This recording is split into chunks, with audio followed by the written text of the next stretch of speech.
today's podcast, we hear the highlights from Day 2 of the World Conference of Science Journalists.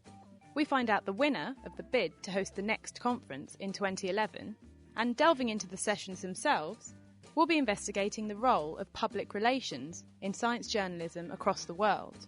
Plus, we hear how investigative journalists find their stories and how these stories can change the world by bringing out the truth. All that and more coming up in today's podcast from the 6th Annual World Conference of Science Journalists with me, Meera Senthilingam from thenakedscientists.com. So, delegates have been curious all week about which country will win the bid to host the next conference in 2011. And the winner is Egypt.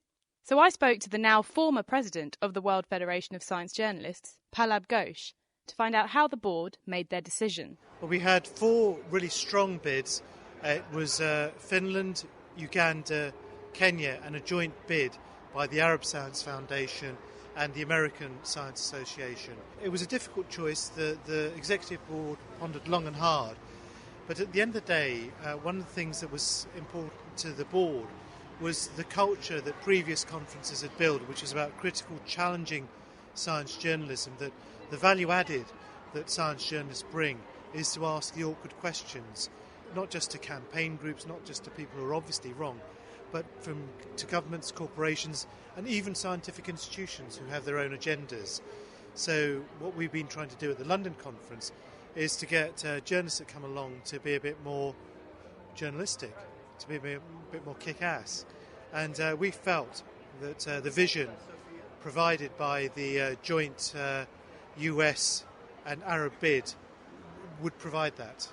Board member of the World Federation of Science Journalists, Pallab Ghosh. And given Egypt's win, I spoke to the new president, Nadia El Awadi, who was undoubtedly very pleased about the decision. I am very pleased. We're really excited. We're going to bring people to a different part of the world for this conference. For the past 3 conferences, including London, it's been in the developed world. This will be a chance to bring people to a completely different part of the world, a different region. We're going to be representing the Arab world and Africa. We're going to be working closely with other Arab countries and other African countries on organizing this conference. We really hope that the journalists, when they come to the country and then hopefully be able to visit the region afterwards, will find different kinds of stories to cover. They'll also be able to learn how we as journalists in our part of the world work, what kind of challenges we face and how we overcome these challenges. So we're really excited about this. We have a very excellent international program committee put together that we hope that will make this conference relevant to everybody, wherever they're from. So we can look forward to finding out more about how journalists work in the developing world at the next conference. World Federation of Science Journalists President, Nadia El Awadi. Now this year's conference is being held in London. So one of the day's sessions discussed the science reported by the British media in recent years to debate if it's doing it right or if it's getting it wrong. The speakers involved were John Martin, Professor of Cardiovascular Medicine at University College London, and UK Science Minister Lord Drayson. Here's John Martin. I've just taken part in a very enjoyable debate with Lord Drayson, who is the Science Minister. And we're debating whether the British press were the best in the world or the worst in the world at reporting science. And I was speaking against the British press. I think Lord Drayson made some very good points that there were difficulties in the past about the reporting in the press of the NMR vaccine, for example. And I also made some important points about the way the press reported the use of animals in science, which was very, very negative. Paul Drayson's point was that things had improved since then, and the press had pulled themselves together. My main point was that there were still examples of sensationalism from the press, which were very counterproductive, and raised patients' expectations above that which I, as a doctor, could deliver. And I pointed out a headline in the Daily Mail. Somebody from the floor said, but that will have been done by the editor, not by us. And I said, well, that's a structural problem about how you work. You have to pull yourselves together because your journalism is too much beholden to the profit motivation of the owner of the newspaper or the journal or the magazine. John Martin, Professor of Cardiovascular Medicine at University College London. Now, another theme running through this year's conference is the increasing role public relations is playing in the science we see reported in our media. Some journalists find it useful to be provided science news in this way, whilst others consider it lazy reporting. Ben Goldacre writes for The Guardian, and he spoke about the way industries, such as the pharmaceutical industry, use public relations to get the word out about their products. Well, I think the industry could be more open and transparent about what it does. I actually think that the forging of relationships between industry and patient groups and medical research charities is a good thing, because I think it's important for patients to be there in helping pharmaceutical companies devise research strategy, but also in terms of getting their messages out.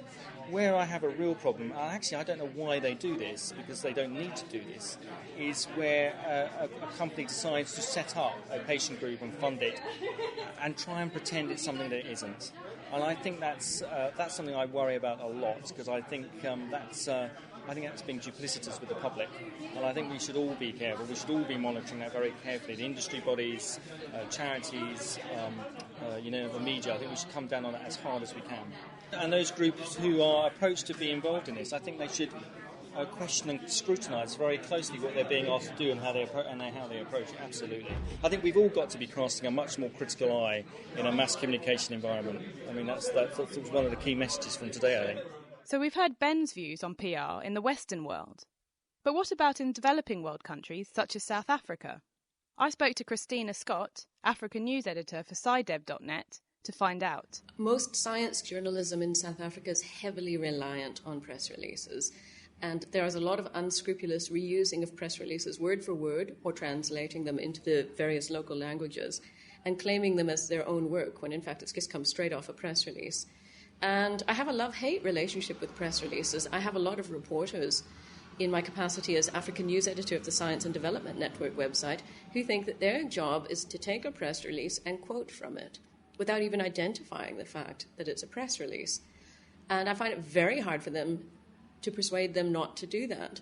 My other big problem is that most of the press releases that we have about African science actually emanate from outside the continent, and they tend to be congratulatory, pat-on-the-back things about how this particular university in the UK or in Canada or the US is doing something to help upgrade the conditions in Africa.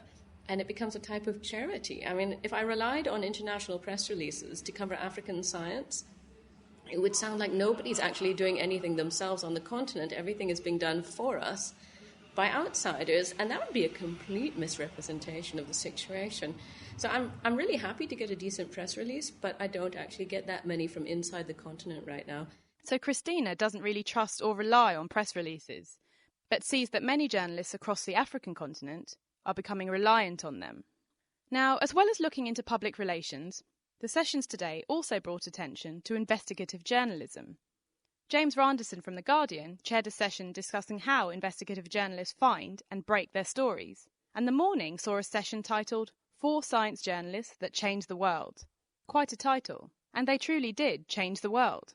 One of these journalists was André Picard from the Globe and Mail in Canada, and he exposed an awful secret that had led to thousands of people being infected with HIV/AIDS and hepatitis. So I spoke to him about how he found out the truth. So I wrote about tainted blood a lot. It's a story of blood that was infected with HIV and with hepatitis. And this became a big political scandal in Canada because of government inactions and cover-ups and document shredding related to this.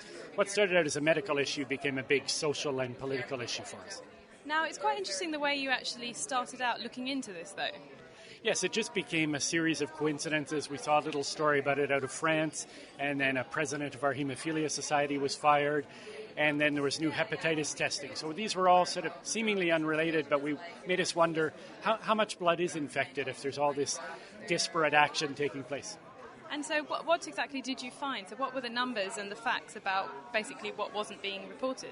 Well, what we found was the worst ever health scandal in Canada. About 4,000 people infected with HIV/AIDS and more than 10,000 with hepatitis. So very large numbers of people infected through a product that was supposed to save their lives, which is blood and blood products. What was the problems in the first place that meant all these people got infected?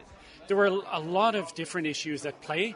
The main one is that viruses came to infect the blood supply, and there wasn't the appropriate reaction. The system just said, well, it's going to be too costly to deal with this. We kind of turned a blind eye to it. And then when the issue arose, they became a point where they tried to cover things up because they realized in retrospect they should have done a lot more. So it just compounded the tragedy. And so how did you go about then investigating this and just getting the correct figures so that exactly what you were saying was the truth? Well, it comes about slowly but surely. So it started with us, this one figure that was always tossed out. The risk is only 1 in a million in Canada. And we just began to doubt that figure. Is that a real number? Is it made up? And it was a made-up number. So we got the scientific papers that were commissioned by the government, and that was difficult, but through access to information, and then went back to the scientists and found the true numbers, which at the worst point, at the peak of the scandal, became about 1 in 266 units of blood were infected, a tremendously high number.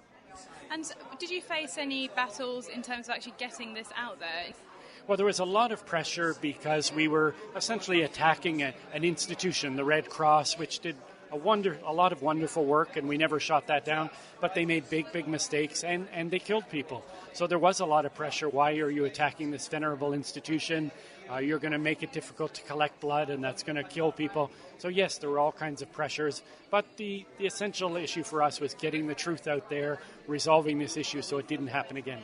What would you advise for science journalists so that this kind of investigative journalism can just continue and the truth can come out? Well, my advice is always follow the science, follow the numbers, and don't be dissuaded by the emotion and the politics of it. There's going to be a lot of people trying to pressure you to not do it, but follow the science, and I think you'll do well. So follow the facts and follow good science to report the truth. That was André Picard from the Globe and Mail in Canada. Now that's it for today's podcast. But join me tomorrow for the best bits from the final day of the conference. Until then, thanks for listening.